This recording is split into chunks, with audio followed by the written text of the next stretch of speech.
Okay, तो अब हम लोग चालू करते हैं क्या, elastic potential energy. Okay, so what is elastic potential energy? Simple सी बात है, हम लोग एक चीज जानते हैं, जो रॉड जो है वो इफेक्टिवली एक स्प्रिंग की तरह ही काम करता है। So this is elastic potential energy का डिस्कशन। सो यहां पर इसको पहले हम स्प्रिंग की तरह ट्रीट करेंगे और स्प्रिंग की तरह ट्रीट करने के बाद उसको हम लोग रॉड में रिकन्वर्ट करेंगे। अच्छा, याद दिलवाने के लिए, अगर मेरे पास कोई एक स्प्रिंग हो, अगर मेरे पास कोई एक स्प्रिंग हो जिसका स्प्रिंग कांस्टेंट है के, राइट, और वो वाले स्प्रिंग को अगर मैं फोर्स लगाते हुए एक्स अमाउंट से इलोंगेट करता हूं,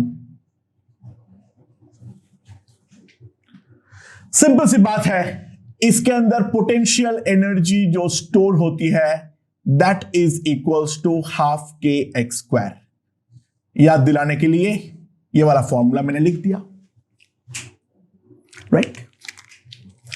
नाउ अब मेरे पास एक रॉड है, रॉड या वायर जो भी है,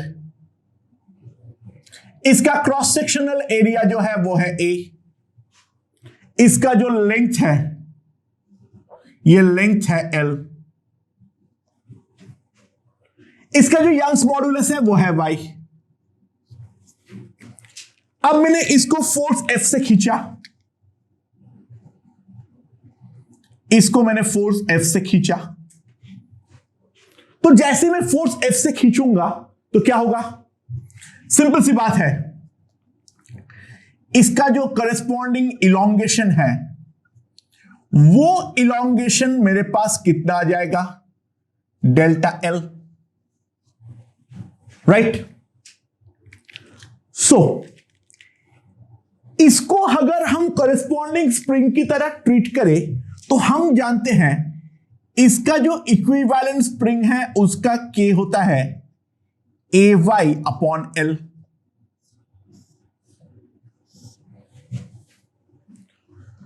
सो जो करस्पॉन्डिंग एनर्जी होगी delta U that is equals to half के एक्स स्क्वायर, और एक्स की तरह यहां पर काम कर रहा है डेल्टा एल, तो सिंपल सी बात है that will be equals to half into A Y upon L into delta L का square. That will be the potential energy stored inside the rod in the form of elastic energy. तो elastic potential energy कोई भी rod का, stretch rod का इतना होने वाला है। सो नाउ लेट्स सी, क्या लिख सकता हूं मैं, U equals to half a y, ऊपर नीचे में L से मल्टीप्लाई कर दूं तो यहां पर L स्क्वायर आ जाएगा,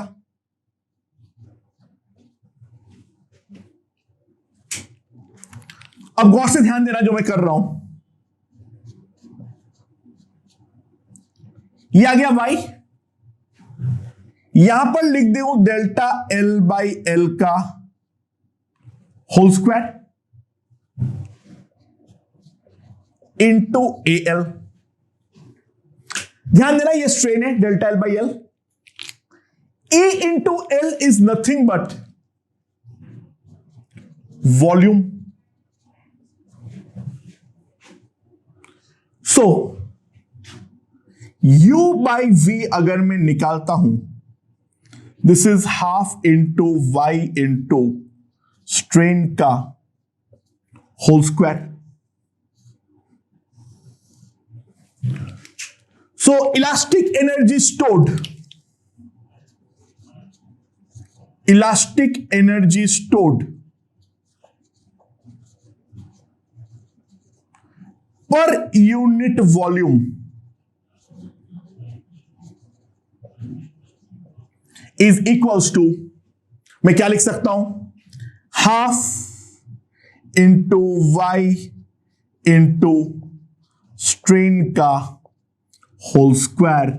now that is an important formula.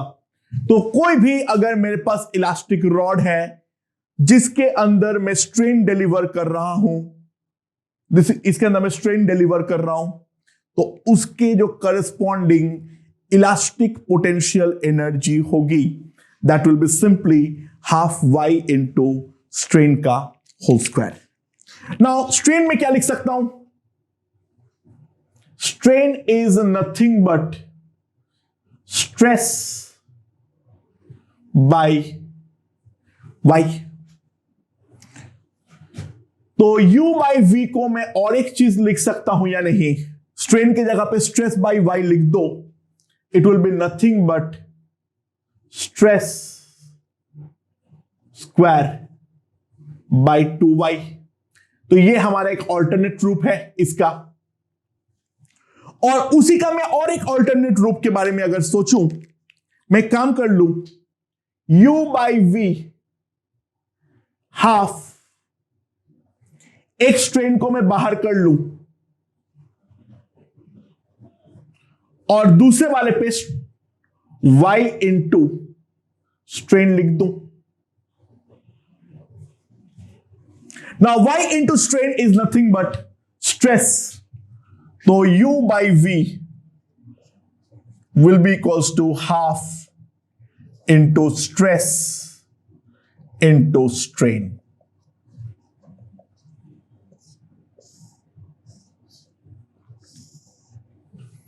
u by v is equals to half into stress into strain।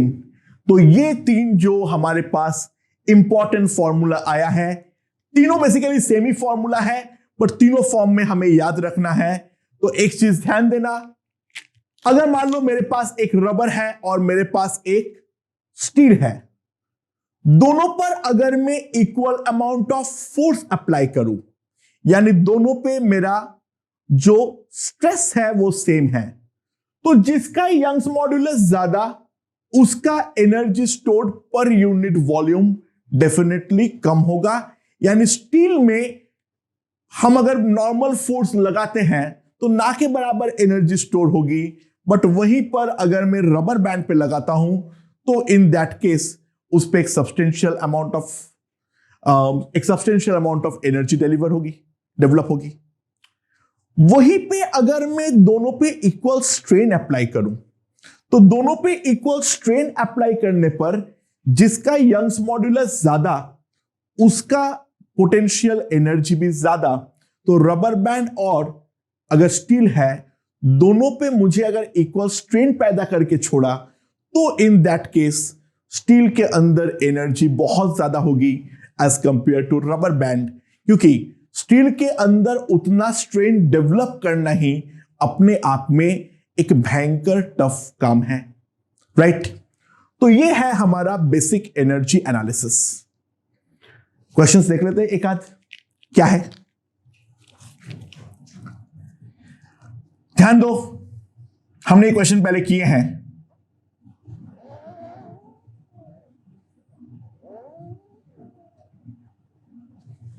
मेरे पास एक रॉड है, इसका मास है m, लेंथ है l, यंग्स मॉड्यूलस है y, cross sectional area a है, इस डायरेक्शन में g है। तो calculate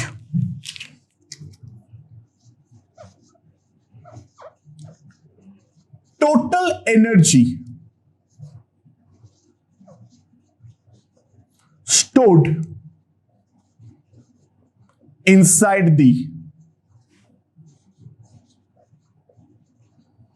rod. Calculate the total energy stored inside the rod. ये पहला।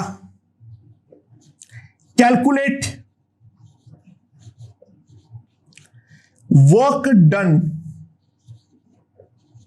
by ग्रेविटी, और उसी के साथ calculate heat produced if any. अगर कोई हीट प्रोड्यूस हो रहा है तो उसके बारे में भी मैं बातचीत करूंगा। अच्छा, कल हम लोगों ने किए थे, एक वापस फटाफट डिराइव कर लेते हैं, ज्यादा सोच समझाऊंगा नहीं मैं इसमें। नीचे से x दूरी पर मैं एक dx का टुकड़ा काटूंगा, यहां पे एक dx का टुकड़ा काटूंगा, राइट। अच्छा, तो मेरे पास क्या आ गया था, इलॉन्गेशन dE कितना आएगा मेरे पास। इसके चलते जो फोर्स लग रहा था वो नीचे वाले पार्ट के चलते ही तो लग रहा था। It will be simply lambda xg upon area into Young's modulus, ये मेरा था dE, right.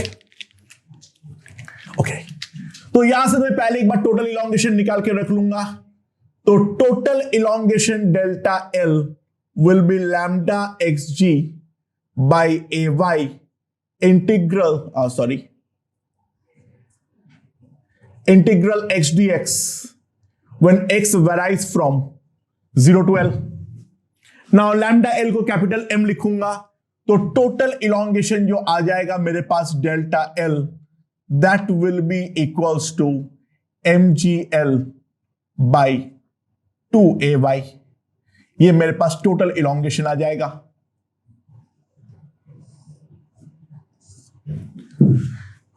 Right, okay. Now energy कैसे निकालूंगा।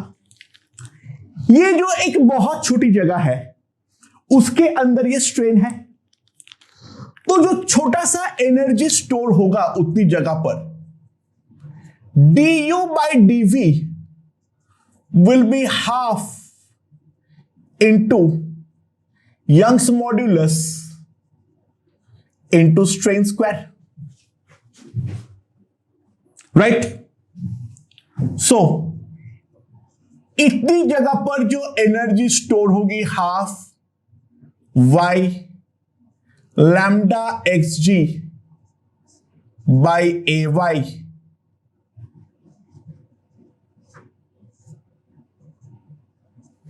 dx का होल स्क्वायर इंटू वॉल्यूम।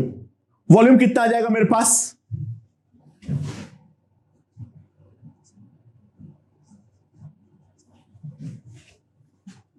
हाँ कि ना। ये मेरा छोटा सा इलॉन्गेशन है, सॉरी dE बाई dx का होल स्क्वायर। हाँ, मुझे स्ट्रेन लिखना था, राइट। समझ में आया। d is the elongation, so d by dx is the strain and half y into strain का square. so d by dx का वैल्यू मैंने पुट कर दिया, तो ये मेरे पास आ चुका है। so डेल्टा u मेरे पास कितना आएगा, half into y lambda square g square by a square y स्क्वायर into a into x square dx, ये मेरे पास आ जाएगा। सुनाओ, a is cancelled, y is cancelled, so delta u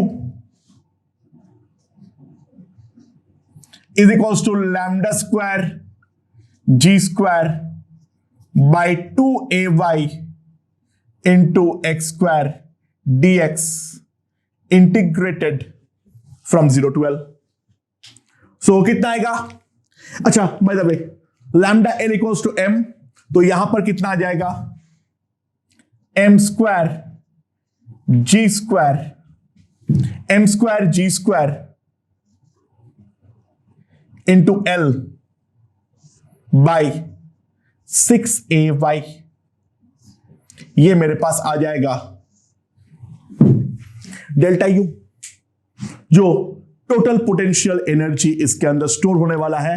ध्यान देना, यहां पे L³ by 3 आएगा, यहां पर जो L³ by 3 आएगा वो L³/3 में लैम्डा स्क्वायर L स्क्वायर को मैंने m लिख दिया, m स्क्वायर हो गया, एक L बच जाएगा, तो ये है मेरा calculation, that is my delta U, right. अच्छा, ये तो मेरे अंदर जो पोटेंशियल एनर्जी स्टोर हुआ उतना है। अब बताओ वर्क डन बाय ग्रेविटी कितना है। इंपॉर्टेंट सवाल यह है, जो वर्क डन बाय ग्रेविटी कितना है। कुछ कर सकते हैं क्या?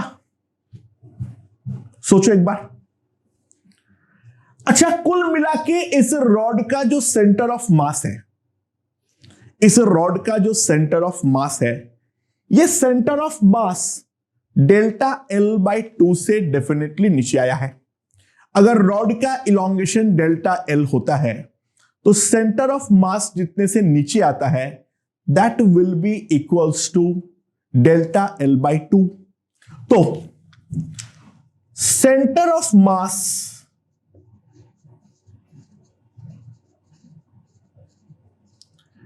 comes down by a distance equals to, मैं क्या लिख सकता हूं, delta L/2 that is mgl/4ay। ये सेंटर ऑफ मास का डिस्प्लेसमेंट है। सेंटर ऑफ मास पे फोर्स में mg मान सकता हूं, तो delta W, the work done by gravity, is equals to mg into the displacement of center of mass।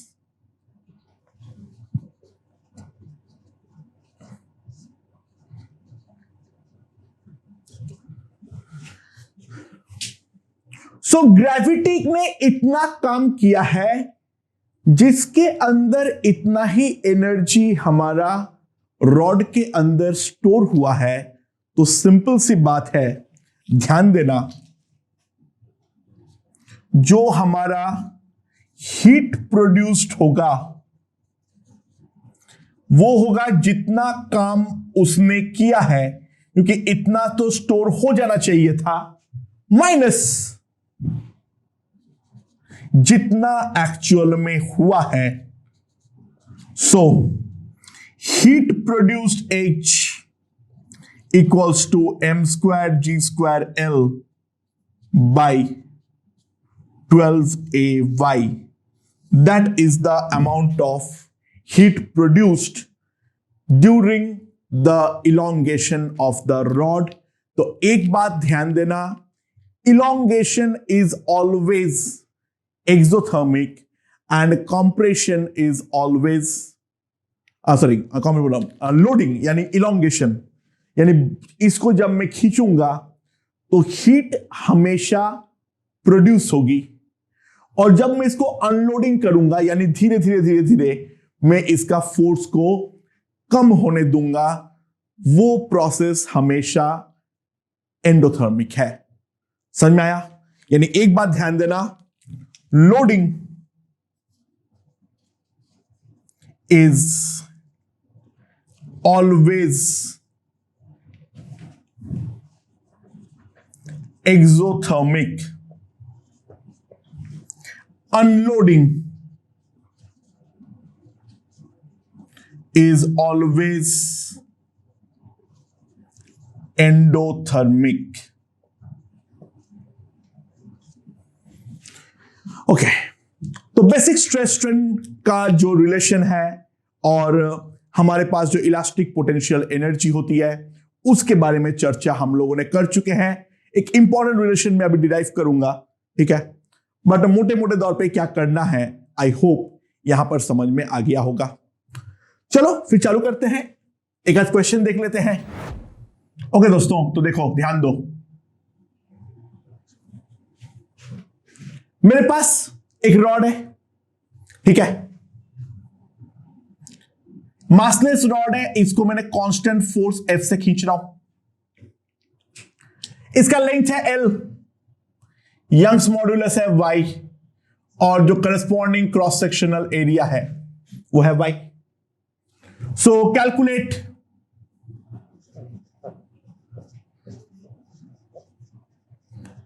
elastic potential energy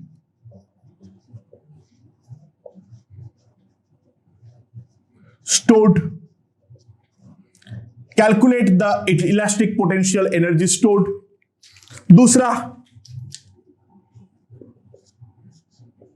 work done by force. And third, heat produced. जल्दी जल्दी करते हैं तीनों पार्ट.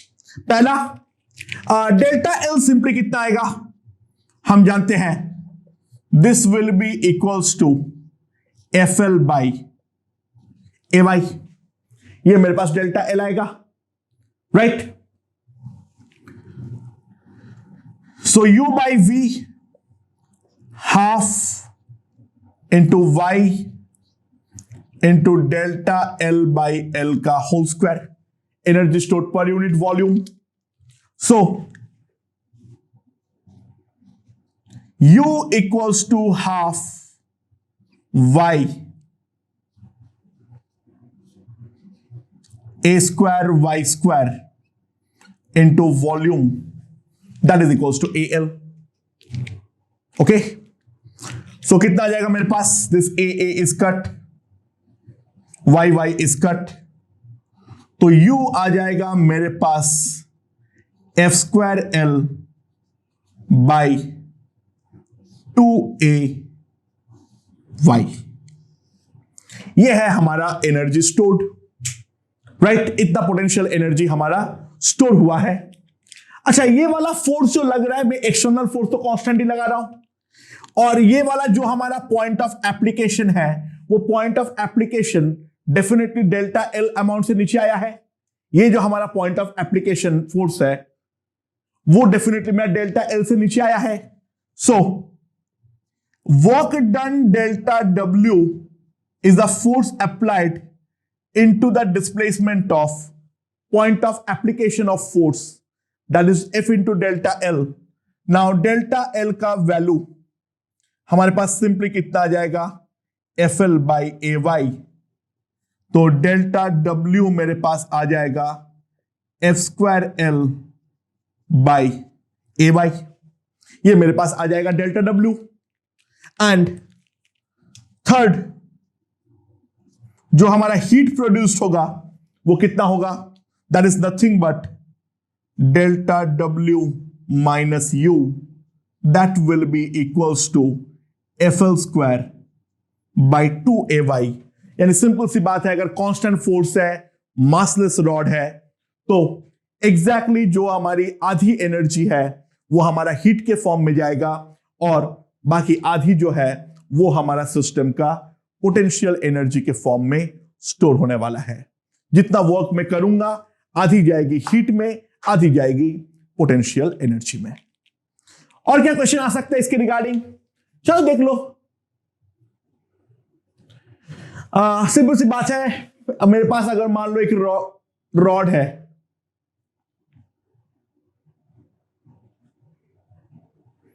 इसका मास है m, लेंथ है l, Young's modulus है y, cross sectional area है a. मैंने इस पॉइंट के अबाउट ओमेगा नॉट से गोल गोल घुमा दिया. तो यहां पर सवाल यह है, calculate elastic potential energy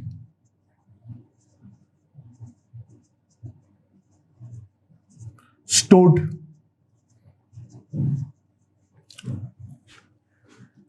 Calculate the elastic potential energy stored. तो क्या करेंगे, हमें सबसे पहले क्या निकालना पड़ेगा,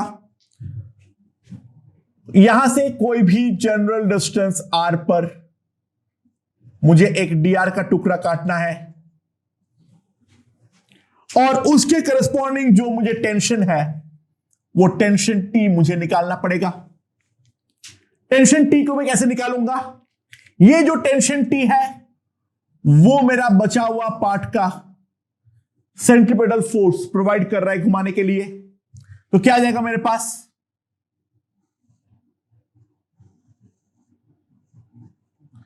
इस रॉड का at a distance of x एक स्मॉल स्ट्रिप काट लो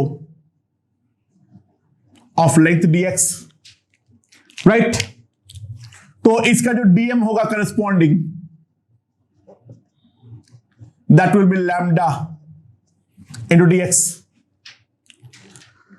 सो इसको घुमाने के लिए जो हमें चाहिए होगा df, that is dm omega naught square into x. ये फोर्स का मेरे पास रिक्वायरमेंट होगी। तो जो टोटल फोर्स का रिक्वायरमेंट होगी centripetal, that is lambda omega not square x dx when x is integrated from r to l। और ये जो फोर्स है वही मेरा उस पॉइंट का टेंशन है। तो मेरे पास टेंशन जो आ जाएगा, tension T equals to lambda omega not square by 2 into L square minus R square.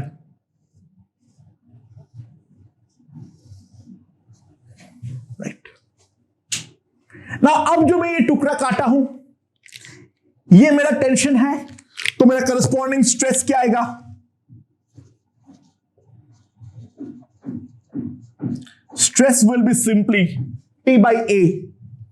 So that will be equals to lambda omega naught square by 2A L square minus R square. ये मेरे पास stress आ गया। तो energy stored per unit volume U by V कितना आ जाएगा मेरे पास, U by V कितना आ जाएगा मेरे पास, that will be simply equals to half stress square lambda square omega naught to the power 4 by 4a square L square minus R square by Young's modulus Y। ये मेरे पास क्या आ जाएगा, energy stored per unit volume half stress square divided by Y। ये आ गया। तो जो total energy आएगा ये हो गया मेरा, sorry, du by dv। And du कितना आ जाएगा मेरे पास, अब मैं dv से मल्टीप्लाई करूं, that is nothing but a into dr। तो कितना आ जाएगा, lambda square omega not square by 8a square y into dv a dr। तो एक a में खत्म कर दूं, into L square minus R square का whole square into D R. ये मेरे पास डी यू आएगा। तो डेल्टा यू मेरे पास कितना आ जाएगा, lambda square omega not square by 8ay integration of L square minus R square का whole square D R, that to be integrated from 0 to L। Lambda का वैल्यू याद रखना, that is m by cap L। तो क्या आएगा मेरे पास delta U, let's see. Delta U मेरे पास सिंपली आ जाएगा capital M square into omega not square by 8ay into L square. चलो इसको ओपन करते हैं, मनी मन इंटीग्रेट करते हैं। पहले आएगा l टू द पावर 4, वो तो कांस्टेंट है, बाहर होगा, इंटीग्रल dr कितना आएगा, r 0 to L इंटीग्रेट कर रहा हूं, l to the power 5, right. यहां पर आएगा -2l square into R square, -2l square बाहर, आर स्क्वायर dr का इंटीग्रेशन r³/3, तो कितना हो जाएगा l³/3। तो -2l टू द पावर 5/3 और integral r to the power 4 dr, तो वो कितना हो जाएगा, r to the power 5/5, 0 to L integrate करूंगा, plus L to the power 5/5। So delta U मेरे पास आ जाएगा M square omega not square L cube by 8ay, L to the power 5 मैंने कॉमन ले लिया, 1/3 प्लस 1/5, 1/3 plus 1/5, so that will be 8/15, so into 8/15, so it will be m square omega naught square L cube by 15ay. So that is the potential energy stored inside a rotating rod. I hope this point is understood. Okay और क्या question पूछा सकता है? चलो देखो, मेरे पास एक slack wire है, ये इस वायर का नेचुरल लेंथ है L, यानी जस्ट आउट होने के लिए कंडीशन जो है वो है L। ये वाले वायर का जो क्रॉस सेक्शनल एरिया है वो A है, यंग्स मॉड्यूलस है Y, यंग्स मॉड्यूलस जो है वो है Y। यहां पर मैंने हाइट H से छोड़ा, इस तरफ G है, यानी वो नेचुरल लेंथ H से ऊपर उठा के रखा हूं, तो राइट नाउ मेरा जो ये वाला ब्लॉक है वायर है वो मेरा स्लैक है, ठीक है। यहां पर जो बॉल कनेक्टेड है उसका मास है M, वायर को मासलेस हमें एज्यूम करना है। ब्रेकिंग स्ट्रेस दे रखा है, breaking stress is equals to sigma M, जो इसका ब्रेकिंग स्ट्रेस है वो हमें कितना दे रखा है, सिग्मा M। अच्छा, हियर वी एज्यूम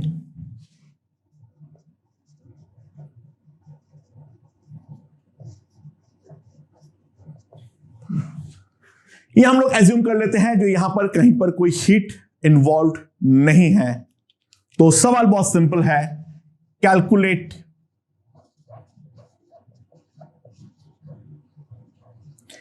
H का जो मैक्सिमम वैल्यू है वो मैक्सिमम वैल्यू कितना होने वाला है, ठीक है। H इज सफिशिएंटली लार्ज, तो उसमें कोई दिक्कत नहीं है। अच्छा, सिंपल सी बात है, बॉल वापस कहां पे जाके शांत होगा, जब इसका जो पोटेंशियल एनर्जी है वो हमारा पूरा का पूरा इलास्टिक एनर्जी में कन्वर्ट हो जाएगा। यानी मैं लिख देता हूं एक चीज, ball stops when all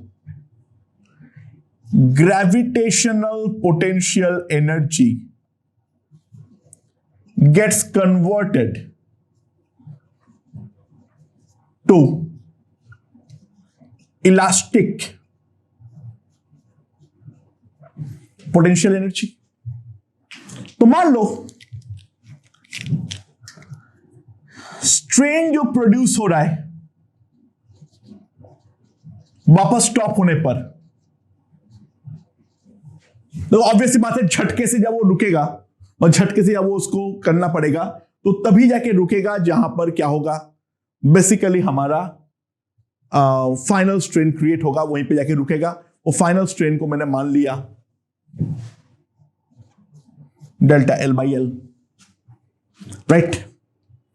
delta L is the elongation, bye the way delta L is very small, तो प्रैक्टिकली बॉल का जो पोटेंशियल एनर्जी का लॉस है वो हम mgh ही मानने वाले हैं। Delta L extremely small definitely होने वाला है। So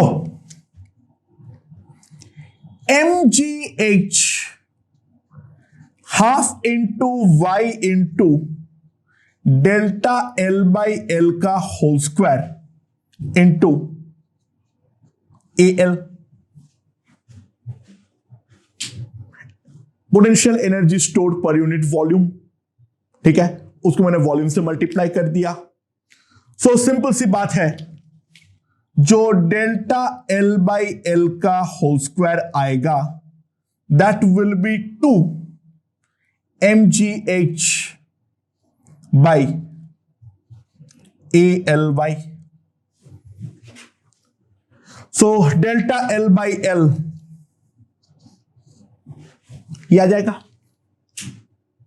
understood? तो ये है मेरा स्ट्रेन प्रोड्यूस्ड। सो स्ट्रेस मेरे पास क्या आने वाला है? Young's modulus into strain, and this must be less than or equals to the breaking stress. So simple सी बात है, Young's modulus y into delta L by L, मैंने वैल्यू निकाला हूं, दो था स्क्वायरिंग मार दो, y स्क्वायर into 2mgh by ALY must be less than or equals to sigma m square. तो यहां से मेरे पास क्या आ जाएगा? y is cancelled, तो 2mgh must be less than or equals to AL sigma m square upon y. So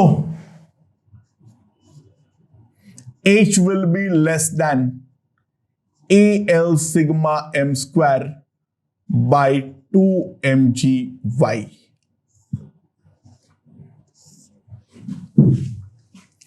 ये है मेरा हीट प्रोड्यूस मैक्सिमम हाइट। अगर हीट प्रोड्यूस नहीं हुआ है उस चीज को एज्यूम करते हुए, अगर मैं उसका एजम्पशन लेता हूं, तो इन दैट केस प्रॉब्लम भयंकर तरीके से कॉम्प्लिकेट हो जाएगा, वो सॉल्व करना बहुत ही ज्यादा मुश्किल हो जाएगा। मैंने पर्सनली एक बार ट्राई किया था, इट्स नॉट वर्थ इट। ठीक है, तो ये हमारा एनालिसिस है। इलास्टिक पोटेंशियल एनर्जी को हम किस तरीके से कंसीडर करते हैं इन the case of N elastic rod, वो मैंने पूरा का पूरा यहां पर डिस्कशन कर दिया हूं। ओके, अब हमारे पास एक ही चीज बचा है, वो है स्ट्रेस स्ट्रेन कर्व और उसके सारे के सारे प्रॉपर्टीज और मटेरियल के डिफरेंट प्रॉपर्टीज। अब थियोरेटिकल पार्ट बचा हुआ है, numerically this topic is completely done. Okay okay दोस्तों, तो अब हम लोग एक बहुत ही ज्यादा इंपॉर्टेंट चीज डिस्कस करने वाले हैं।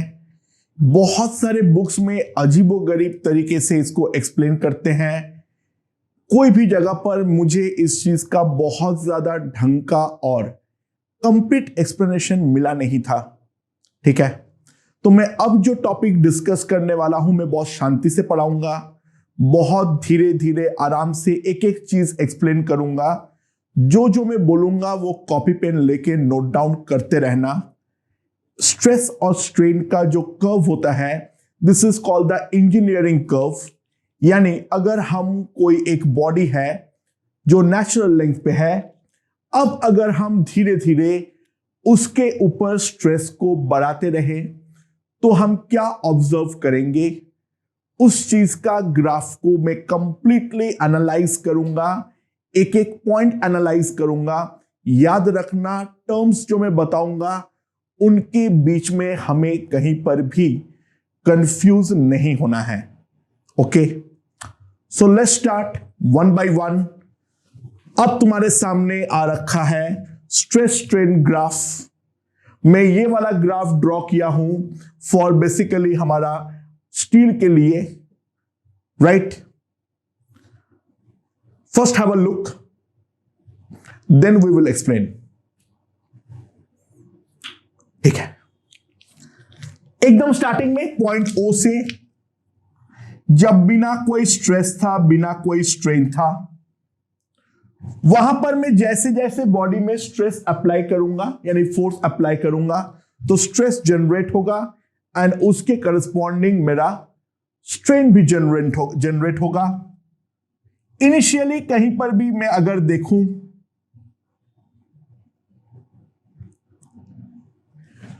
मेरा स्ट्रेस और स्ट्रेन में ये वाला जो चीज होता है, स्ट्रेन में इंक्रीमेंट, इसको मैं बोलता हूं रन, और जो स्ट्रेस में इंक्रीज होता है इसको बोलता है राइज। तो राइज और रन जो एंगल बनाएगा वही तुम्हारा यहां पर एंगल बनेगा थीटा, राइट। ऑब्वियस सी बात है, जो मेरा tan थीटा होगा that tan theta will be nothing but rise upon run, यानी that will be change in stress by change in strain, and that will be obviously equals to Young's modulus. Okay, ये वाला जो मेरा linear relation जहां तक होगा, stress will be proportional to strain, and वहां पे जो ये स्लोप ऑफ द लाइन होगा वो मुझे क्या देने वाला है, वो मुझे देने वाला है the Young's modulus of the body, right. तो स्लोप जितना ज्यादा होगा यंग्स मॉड्यूलस भी डेफिनेटली उतना ज्यादा होगा। हम बोलते हैं वो बॉडी उतना ज्यादा इलास्टिक है। तो करते करते करते करते एक सर्टेन पॉइंट आता है ए, इस पॉइंट को हम बोलते हैं प्रोपोर्शनल लिमिट, यानी this is the maximum stress जहां तक हमारा हुक्स लॉ फॉलो होता है। उस पॉइंट के बाद अब हुक्स लॉ फॉलो नहीं होने वाला है। तो ए पॉइंट को हम बोलते हैं proportional limit, not to be confuse with the elastic limit, वो मैं अभी आता हूं क्या है।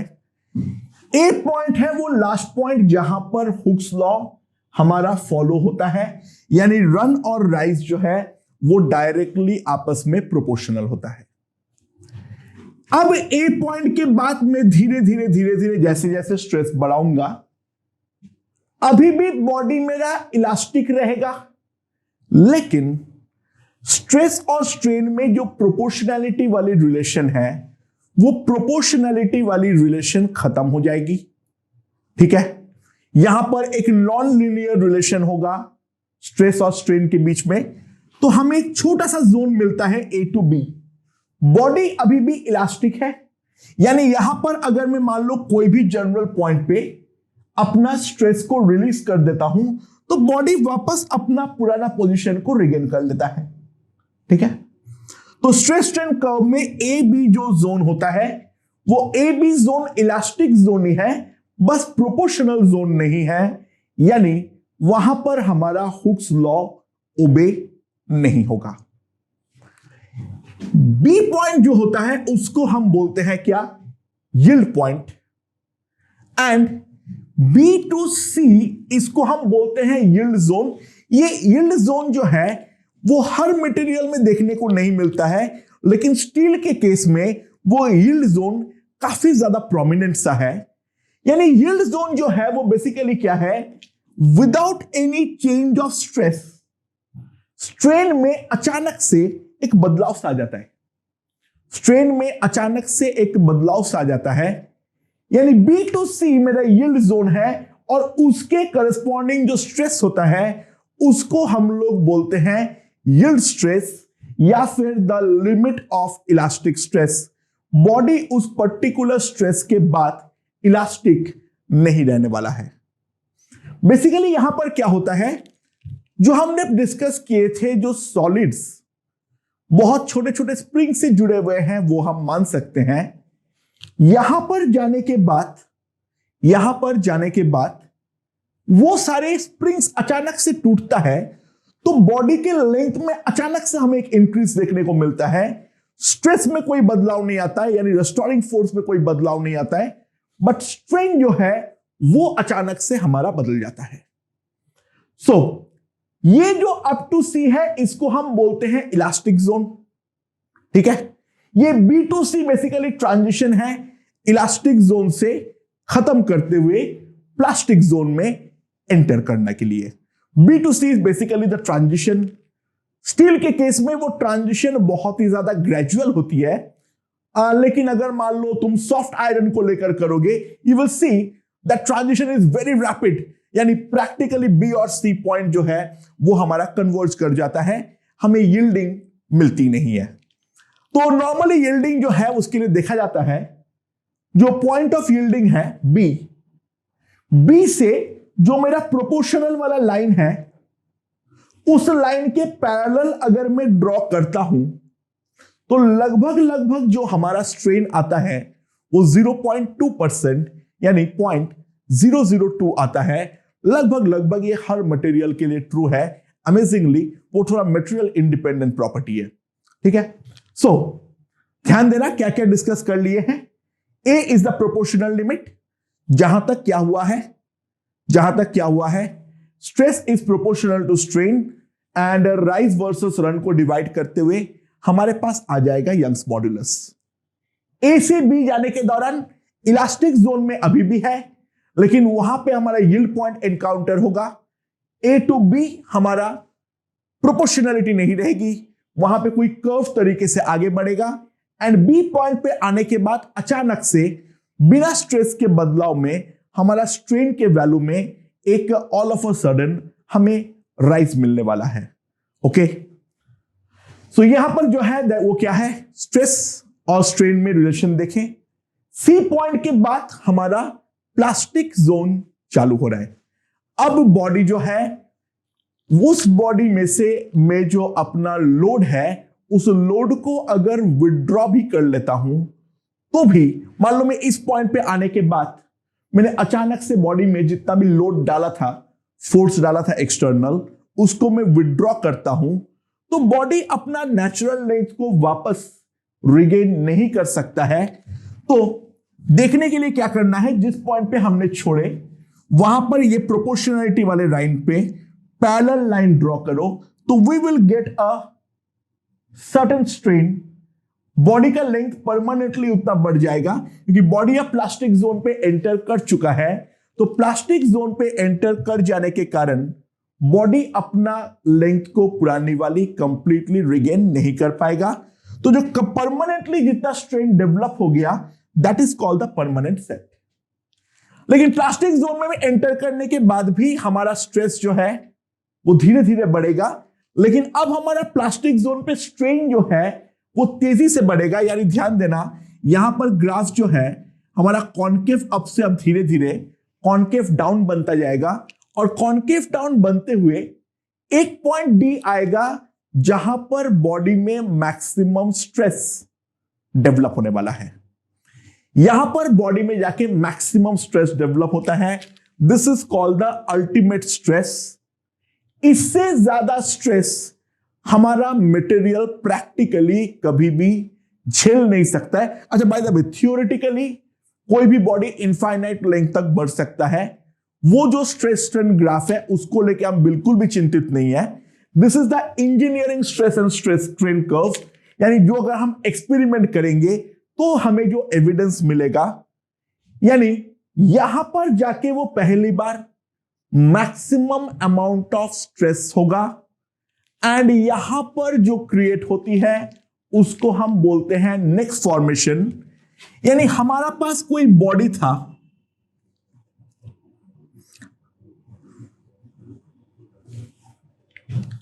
ठीक है, हम लोगों के पास कोई बॉडी था और अचानक से व्हाट हैपेंस इज रैंडमली कोई एक पॉइंट में जो क्रॉस सेक्शनल एरिया होता है वो हमारा सडनली छोटा हो जाता है। This thing is called neck. This thing is called neck. तो डी पॉइंट जहां पर अल्टीमेट स्ट्रेस है उस चीज को हम बोलते हैं नेक फॉर्मेशन।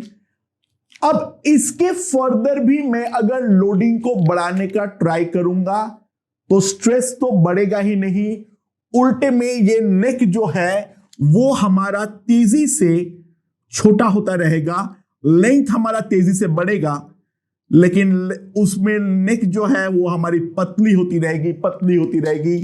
होते होते होते होते एक सर्टेन पॉइंट आएगा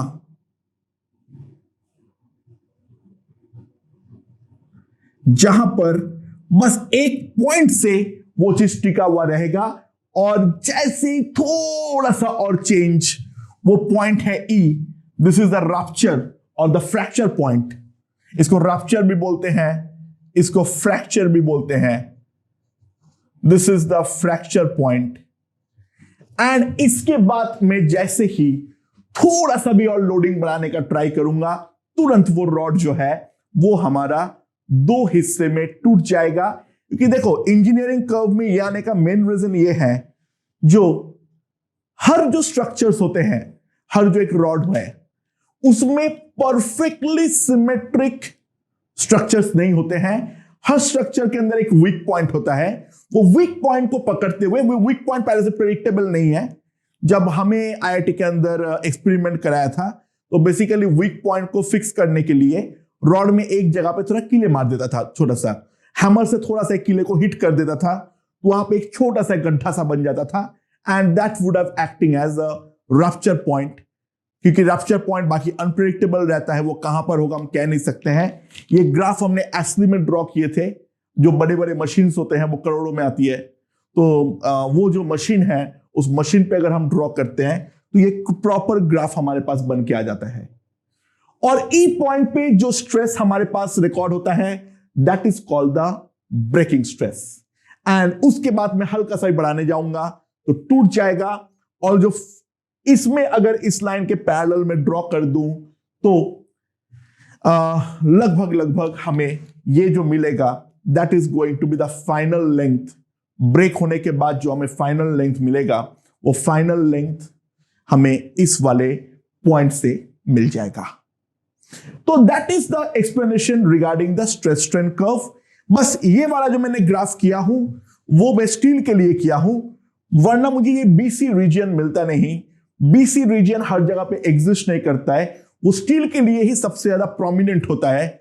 बाकी जो थोड़ा आसानी से टूटने वाले मटेरियल है उनके लिए बी और सी पॉइंट प्रैक्टिकली कन्वर्जिंग होता है, यानी इलास्टिक टू प्लास्टिक में कोई ट्रांजिशन नहीं होता है। The transition happens practically all of a sudden. यहां पे एक ग्रेजुअल प्रोसेस है, यानी बेसिकली अगर हम देखें ये इलास्टिक और प्लास्टिक जोन इतना ज्यादा क्लियरली बाइफर्केट नहीं है। This is the grey zone.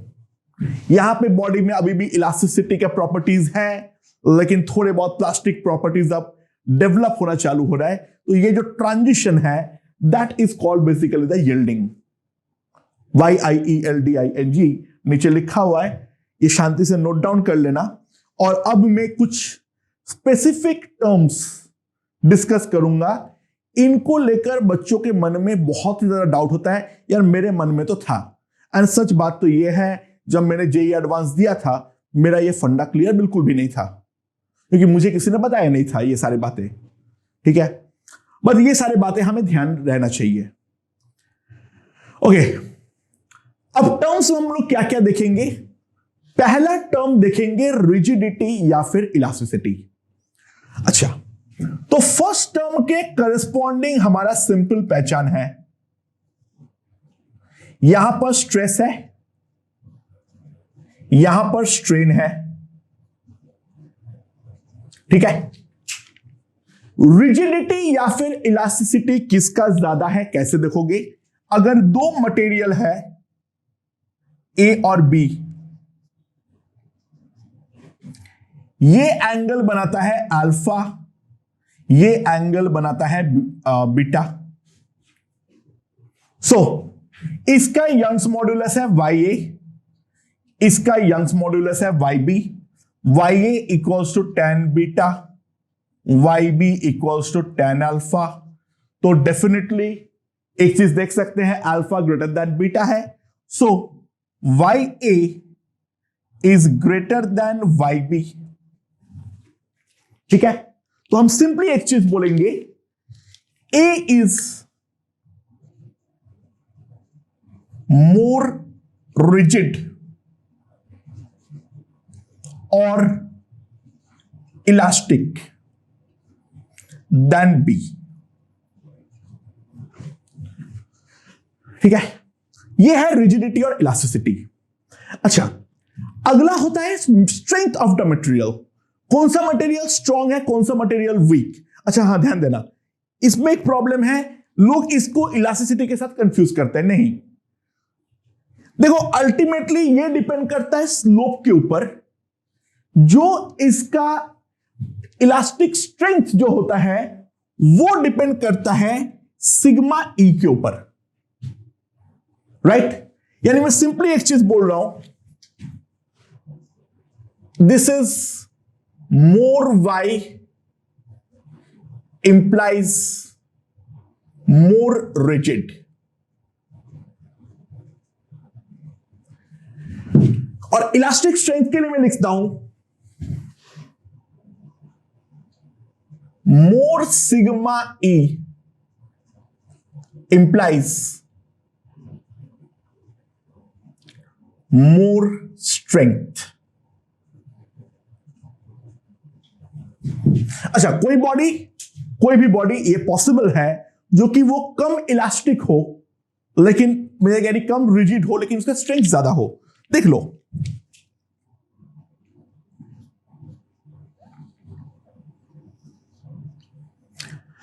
Stress strain graph है नॉर्मल. हम लोग वाई में हमेशा स्ट्रेस को ही लिखेंगे.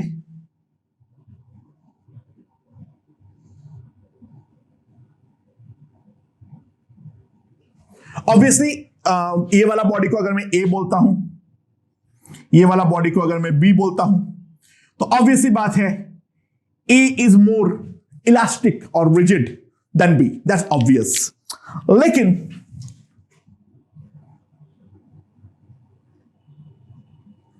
यहां पर जो हमारा सिग्मा ए है वो छोटा है, जो हमारा सिग्मा बी है वो बड़ा है.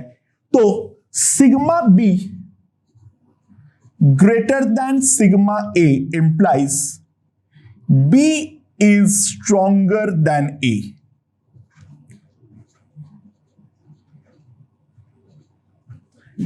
Right? समझ में आया? तो स्ट्रेस जो ज्यादा झेल पाएगा with in the elastic limit, हम बोलेंगे उसका जो हमारा क्या बोलता है उसे, बी स्ट्रॉन्गर देन ए, उसका स्ट्रेंथ जो है वो डेफिनेटली ज्यादा है. अब अगला टर्म होता है रेजिलियंस. अच्छा, रेजिलियंस क्या होता है? जो with in the elastic limit हम एक बॉडी के अंदर एट मैक्स कितना एनर्जी स्टोर कर पाएंगे. ना एनर्जी पर यूनिट एरिया हम जानते हैं, half into stress into strain. Right? ठीक है, प्रोपोर्शनल लिमिट के अंदर, with in the proportional limit. Right? उसके बाद थोड़ा सा एक जोन बचता है, मोटे मोटे तौर पे बोल सकता हूं. तो कोई एक बॉडी जितना ज्यादा एनर्जी अब्सॉर्ब कर पाता है, यानी रेजिलियंस का पहचान है मोर एनर्जी कैन बी अब्सॉर्ब्ड. और मोर एनर्जी के लिए सिंपल सी बात है, हम जो ग्राफ में देखेंगे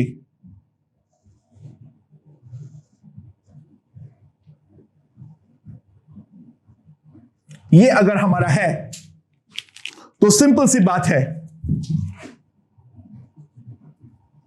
ये जो हमारा एरिया है, ये जो हमारा एरिया है, more area means more resilience. तो more energy can be absorbed. अच्छा, इसमें ध्यान देना, within elastic limit. बॉडी का इलास्टिसिटी को बिना बिगाड़े बॉडी के अंदर जितना ज्यादा हम एनर्जी स्टोर कर पाएंगे, तो उस चीज को हम बोलेंगे बॉडी उतना ज्यादा रेजिलियंट है, और उस प्रॉपर्टी को हम बोलेंगे रेजिलियंस. ओके? अगला है ductility. What is ductility? Ductility is basically the property जहां पे हम एक बॉडी से लंबा सा तार निकाल सकते हैं. हम एक लंबा सा तार जितना निकाल सकते हैं, उस चीज को हम बोलेंगे वो चीज उतना ज्यादा डक्टाइल है. यानी ये जितना बड़ा मेरा प्लास्टिक जोन होगा, जितना बड़ा मेरा प्लास्टिक जोन होगा, ध्यान देना with in the elastic zone, ये ग्राफ देख के उतना फील नहीं आ रही है क्योंकि मैंने ग्राफ को थोड़ा मैग्नीफाई किया हूं, स्लोप्स वगैरह भी बिगाड़ा हूं, प्रैक्टिकल डेटा यूज नहीं किया हूं. ध्यान देना, Young's modulus an extremely huge value, so the lines are nearly vertical. Right? Slope 10, अगर यंग्स मॉडुलस कितना होता है, 10 to the power 6, 7, 8, 9, 10 ऐसे ऑर्डर्स पे होते हैं. ठीक है? तो वैसे ऑर्डर पे अगर हम tan थीटा ड्रॉ करेंगे, so tan theta will be like practically of the order 90 degrees के आसपास. It will be very steep vertical line. ठीक है, सो उतना वर्टिकल मैंने ड्रॉ नहीं किया. और अब प्रैक्टिकली एक बात को समझने का ट्राई करो, जो भी हमें स्ट्रेन मिलता है वो प्रैक्टिकली हमें प्लास्टिक जोन पे ही मिलता है. प्रैक्टिकली हमें प्लास्टिक जोन पे ही मिलता है. तो डक्टिलिटी जो है वो सिंपल सी बात है, लॉन्गर प्लास्टिक जोन.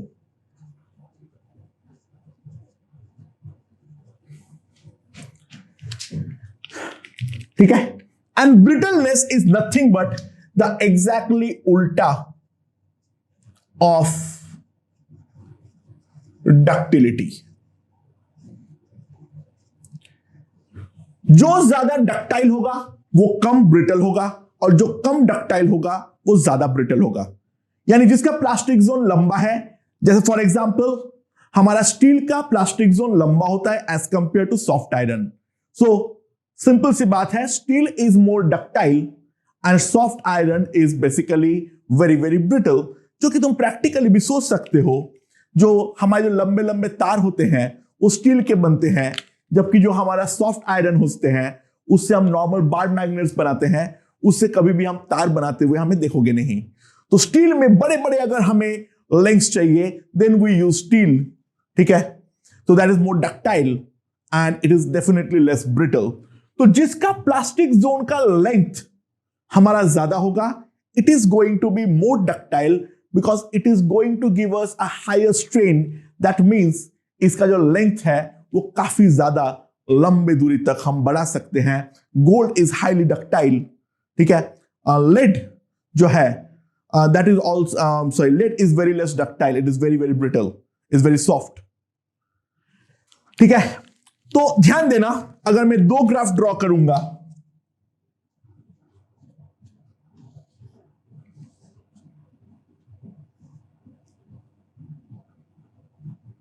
मान लो ये स्ट्रेस स्ट्रेन कर्व है, तो जो पहले का ग्राफ है वो कुछ इस प्रकार का है.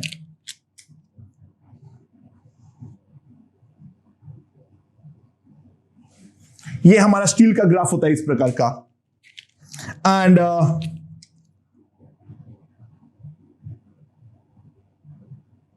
सॉफ्ट आयरन का कुछ इस प्रकार का होता है. यानी इसमें प्लास्टिक जोन बहुत ही ज्यादा छोटा होता है, ये तुरंत टूट जाता है. सो ये अगर हमारा मटेरियल ए है, ये अगर हमारा मटेरियल बी है, तो हम सिंपली बोलेंगे A is more ductile than B. A is more ductile than B. Right right. Now अच्छा, अल्टीमेट स्ट्रेन हमें यह भी दिखाता है, यहां पे नेक फॉर्मेशन नहीं होना चाहिए. तो थियोरेटिकली तो अप टू रप्चर हम डक्टिलिटी देखते हैं, लेकिन बेसिकली हम नेक फॉर्मेशन के पहले तक ही डक्टिलिटी चेक करते हैं, क्योंकि एक बार नेक फॉर्मेशन हो जाए उसके बाद उस वायर एक्चुअली कोई काम का होता नहीं है, क्योंकि उसके बाद थोड़ा सा भी मैं उसको लेके कोई छेड़छाड़ करने जाऊंगा that wire will basically break. तो थियोरेटिकली स्पीकिंग हम अपने प्लास्टिक जोन में जो डक्टिलिटी देखते हैं वो यही तक अप टू द मैक्सिमम यानी अल्टीमेट स्ट्रेस पॉइंट तक ही देखते हैं, यानी just before the neck formation. ये वाला पार्ट के लेंथ हम कंपेयर नहीं करते हैं, लेकिन इतना ज्यादा क्लोज कंपैरिजन कोई करवाएगा नहीं. मोटे मोटे दौर पे हम बोलेंगे जो प्लास्टिक जोन जितना बड़ा होगा, वो प्लास्टिक जोन जितना बड़ा होगा, सिंपल सी बात है वहां पर उसका डक्टिलिटी उतनी ज्यादा होगी. एंड ब्रिटलनेस और ductility are just the inverse quantity with respect to each other. इसके बाद होता है टफनेस. इसमें होता है total more energy can be absorbed. यानी बेसिकली अगर हम इलास्टिक और प्लास्टिक दोनों रीजन का रेजिलियंस को ऐड कर दूं तो basically it is the total resilience. यानी जो total area under the curve है, जो total area under the curve है वो total area under the curve जितना ज्यादा होगा, हम बोलते हैं वो चीज का टफनेस उतना ज्यादा होगा। यानी कोई एक चीज को रप्चर करवाते हुए उसके अंदर रप्चर के जस्ट पहले एट मैक्स जितना एनर्जी मैं स्टोर करवा के रख सकता हूं, वो एनर्जी को हम बोलेंगे सिंपली टफनेस। तो ये बड़ा वाला ग्राफ में ये जो डॉटेड रीजन है, ये total area will give me nothing but the toughness.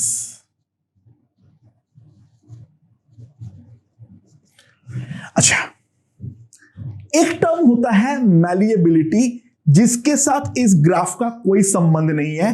ध्यान देना, ये जो स्ट्रेस स्ट्रेन ग्राफ की हमारी जो औकात है, वो केवल और केवल हम लॉन्गिट्यूडनल के बारे में ही बात करेंगे। शेयर और बल्क के बारे में हम कोई बातचीत हमारे सिलेबस में नहीं करते हैं। अगर इंजीनियरिंग में करोगे तो खैर IIT के फर्स्ट ईयर में हर किसी को ये कोर्स करवाते हैं, ठीक है, तो वहां पे जाके बताएगा, वो मेरा काम नहीं है। लॉन्गिट्यूडनल स्ट्रेस जो है, वो लॉन्गिट्यूडनल स्ट्रेस हमारा, उसके रिगार्डिंग बातचीत कर रहा हूं। मैलिएबिलिटी ये वाले ग्राफ से मैं देख ही नहीं सकता हूं। तो मैलिएबिलिटी जो है that is basically a shear force concept, more malleable implies easily sheet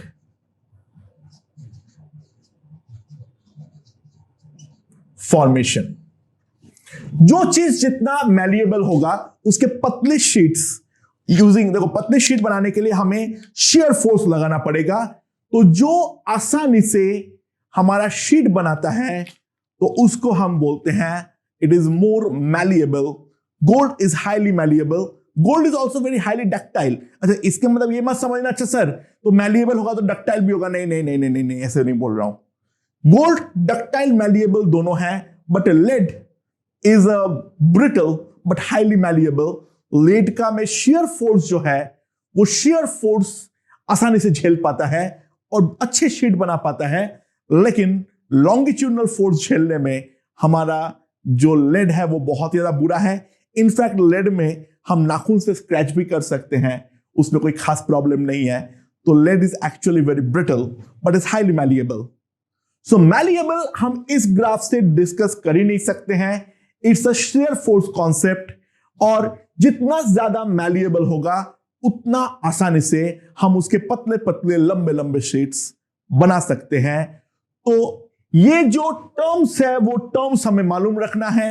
जो ग्राफ्स मैंने समझाया उस ग्राफ का एक एक पॉइंट हमें समझना पड़ेगा। एनी हाउ ध्यान देना है, ये ग्राफ मैं बनाया हूं फॉर स्टील, बाकी नॉर्मली ज्यादातर मटेरियल्स के लिए बी और सी पॉइंट कोइंसाइड करता है। ब्रिटल मटेरियल के लिए ये नेक फॉर्मेशन और रप्चर भी प्रैक्टिकली कोइंसाइड कर जाते हैं। एंड ये जो प्लास्टिक जोन हमें मिलता है वो हमें बेहद ही छोटा मिलता है। राइट दोस्तों, तो ये वाला ग्राफ मैंने एक एक पॉइंट शांति से एक्सप्लेन कर दिया। Make a proper notes, remember this, terms में गलतियां नहीं होनी चाहिए। एडवांस में के लिए स्पेशली ये चीज काफी ज्यादा इंपॉर्टेंट है। प्रॉब्लम ये है बहुत सारे बुक्स में अलग अलग कॉन्सेप्ट दे रखा है एंड अनफॉर्चुनेटली बहुत सारे बुक्स में गलतियां भी है इस ग्राफ के रिगार्डिंग। ओके दोस्तों, तो समझ लेना पहले इसमें। Now we will move on to an another type of graph जिसको हम बोलेंगे हिस्टेरेसिस कर्व।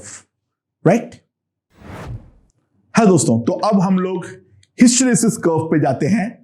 अच्छा, what is basically the phenomena of hysteresis?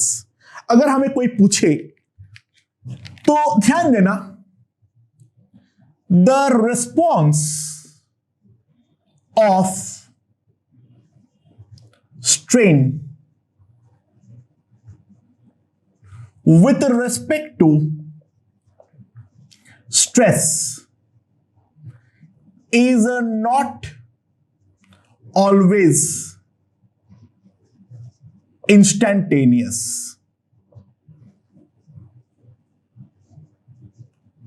ध्यान दो क्या बोलना चाह रहा हूं। हम ये मानते हैं जो स्ट्रेस चेंज होगा तो अचानक से स्ट्रेन चेंज होगा। एक्चुअल में ये होता नहीं है। जो स्ट्रेन का रिस्पॉन्स होता है वो स्ट्रेस का रिस्पॉन्स से नॉर्मली थोड़ा सा लैग करता है, राइट। तो देखो एक्चुअल में हमें थियोरेटिकली एकदम परफेक्टली लिनियर स्ट्रेट लाइन मिलना चाहिए होता है। देखो स्टील वगैरह के लिए का हम एक्सपेरिमेंट करेंगे तो अगर हमारा ग्राफ पेपर में प्लॉट करेंगे तो हमें वो स्ट्रेट लाइन नजर आ तो जाता है लगभग लगभग, लेकिन उसको अगर हम जूम आउट करते हैं तो हमें मालूम पड़ता है जो बेसिकली उस ग्राफ के अंदर एक सब्सटेंशियल नॉन लिनियरिटी रहती है even within the proportional limit. यानी बेसिकली बात समझो, मैं कोई स्प्रिंग को धक्का दिया तो स्प्रिंग को जब मैं धक्का दूंगा तो वो स्प्रिंग का लेंथ का चेंज होना और मेरे धक्के के बीच में एक छोटा सही सही लेकिन एक फाइनाइट टाइम गैप तो डेफिनेटली होने वाला है, वरना स्प्रिंग को वो झटका महसूस ही नहीं होगा। कोई भी चीज का ट्रांजिशन में एक सर्टेन अमाउंट ऑफ टाइम तो होता है। तो जब हम मेटल्स को लेकर बात करते हैं तो मेटल्स पे तो वो चीज उतना ज्यादा प्रोमिनेंट नहीं है, लेकिन अगर मेरे पास इलास्टोमर्स है लाइक रबर, तो in the case of rubber we get a very substantial nonlinearity, very substantial. यानी there is a serious lag between the strain response and the stress response. Stress response होने के काफी देर बाद हमें strain response मिलता है, यानी फोर्स मेरा अचानक से बढ़ता है लेकिन मेरा स्ट्रेन उतना जल्दी जल्दी नहीं बढ़ता है ड्यू टू दैट लैग। जो हमारा स्ट्रेस स्ट्रेन कर्व है वो एग्जैक्टली परफेक्टली लिनियर नहीं मिलता है even within the proportional limit. Okay, so what happens, देखो this is suppose stress, this is suppose strain. Okay, theoretically within the elastic limit इन दोनों में एक नियर रिलेशन होना, नियर लिनियर रिलेशन होना चाहिए था। मैं थोड़ा सा टेरा ड्रॉ, मतलब ऐसे इतना स्लोप होता नहीं है, मैं ऐसे ड्रॉ कर रहा हूं। And within the elastic limit ये ग्राफ हमें मिलना चाहिए। But in actuality when we draw, अगर हम लोड बढ़ा रहे हैं during the process of loading, यानी ध्यान दो, for the same value of strain, same strain पाने के लिए हमें स्ट्रेस थोड़ा ज्यादा रखना पड़ता है थियोरिटिकली। यानी थियोरिटिकली मेरा स्ट्रेस का रिस्पॉन्स ये था तो स्ट्रेन का रिस्पॉन्स तुरंत आ जाना चाहिए था, बट उतना स्ट्रेन का रिस्पॉन्स एक्चुअली थोड़ा सा लेट आता है as compare to the stress response. It happens during the time of loading. तो लोडिंग के दौरान ये परफेक्टली लीनियर नहीं होके इस प्रकार के थोड़ा कर्व होता है। जैसे जैसे मैं प्रोपोर्शनल लिमिट से अब इलास्टिक लिमिट की तरफ जाता जाऊंगा तो वहां पर हमें डेविएशन थोड़ा ज्यादा मिलता है कंपैरेटिव टू द इनिशियली बहुत ज्यादा डिफरेंस हमें देखने को नहीं मिलता है। वापस जब मैं अनलोडिंग करता हूं तो भी इन दैट केस हमें परफेक्टली लिनियर रिलेशन नहीं मिलके एक कर्व्ड रिस्पॉन्स मिलता है, again due to that lag. It happens during the unloading. तो अगर हम लोडिंग करेंगे और अनलोडिंग करेंगे तो इन दैट केस ये वाला जो हमारा परफेक्टली लिनियर ग्राफ हमने एक्सपेक्ट जो किए थे, ध्यान देना, ये सीधा ऐसे ऊपर जाएगा और उसके बाद सीधा ऐसे नीचे आएगा। स्ट्रेस बढ़ाता जाऊंगा, लिनियरली बढ़ेगा, आगे जाके थोड़ा सा कर्वेचर होगा एंड देन वापस थोड़ा सा वापस नीचे आएगा। तो ये हमने ग्राफ एक्सपेक्ट किए थे, बट एक्सपेक्टेशन से क्या होता है, एक्चुअलिटी में ये हमें ग्राफ मिलती है and this is called the hysteresis loop. This is called the hysteresis loop. और इस लूप के अंदर जो एनर्जी होती है, अच्छा मैं बार बार बोला था एक चीज, जो हमारा लोडिंग प्रोसेस जो है वो हमारा क्या होगा, हमेशा एक्सोथर्मिक होगा, और अनलोडिंग प्रोसेस हमेशा एंडोथर्मिक होगा। यानी ध्यान देना, बहुत सिंपल सी बात है, ये जो हमारा लूप, इसका जो एरिया है, this area will give me the heat produced पर यूनिट वॉल्यूम इन अ साइकिल। जब एक साइकिल हम कंप्लीट करते हैं तो उसके दौरान जो हीट प्रोड्यूस होता है पर यूनिट वॉल्यूम, उस चीज को हम क्या बोलते हैं, हमारा हिस्टेरेसिस लूप। ठीक है, understood. This graph is drawn for like say soft iron. The hysteresis loop is pretty thin, but अगर जो मेरे पास प्रॉपर इलास्टोमर्स होते हैं, प्रॉपर इलास्टोमर्स होते हैं, ठीक है, यानी जैसे फॉर एग्जांपल रबर, रबर का जब हम हिस्टेरेसिस लूप बनाते हैं, this is stress, this is strain, rubber का जो हम हिस्टेरेसिस लूप बनाते हैं, उस हिस्टेरेसिस लूप में we get a substantial deviation from the non-linearity, and the graph looks something like this. This is loading and this is unloading, and we can clearly see for rubber we get a pretty thick loop. यानी hysteresis का effect जो metals है, जो metal rods होते हैं, उनमें बहुत ज्यादा कम होते हैं, लेकिन बाकी जो हमारे रबर बैंड्स या फिर मान लो हमारे जो नॉर्मल इरेजर होते हैं, उसमें, इन सब चीजों में हमारा जो हिस्टेरेसिस का इफेक्ट है, that effect is very very very very prominent. तो यहां पर जो हमारा heat produced per unit volume होगा in one cycle, that will be substantially higher than that in the case of metallic loop, metallic wire। ठीक है, अच्छा अब एक बात ध्यान देना, हम लोग टेंसाइल और कंप्रेशन को एक्चुअली सिमिलरली ट्रीट करते हैं। ठीक है, हमारा टेंसाइल और कंप्रेशन को हम एक्चुअल में सिमिलरली ट्रीट करते हैं, बट एक्चुअल में टेंसाइल और कंप्रेसिंग फोर्स दोनों के नेचर में सब्सटेंशियल डिफरेंस होता है, एंड जिस कारण पे बॉडी जैसे रिस्पॉन्ड करता है, वो रिस्पॉन्स में भी हमें एक अच्छा खासा अमाउंट ऑफ डिफरेंस जो है वो मिलती है। वो जो रिस्पॉन्स होता है सिस्टम का, उस रिस्पॉन्स पे भी हमें एक सब्सटेंशियल डिफरेंस मिलता है।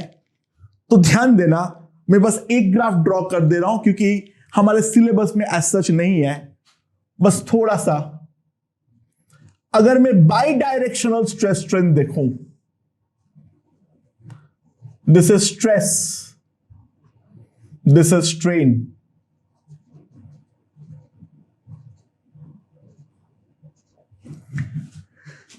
सो ध्यान देना, ये वाला साइड जो है, ये वाला साइड हमारा क्या होता है, टेंसाइल। अच्छा, ये हो ही नहीं सकता है, ये सेकेंड क्वाड्रेंट एज सच हमारा यूजलेस होता है, सेकेंड और फोर्थ क्वाड्रेंट। जो हमारा थर्ड क्वाड्रेंट है, दैट इज बेसिकली कॉम्प्रेस। ठीक है, समझ में आया? तो वहां पर टेंसाइल फोर्स है और यहां पर कॉम्प्रेसिव फोर्स है।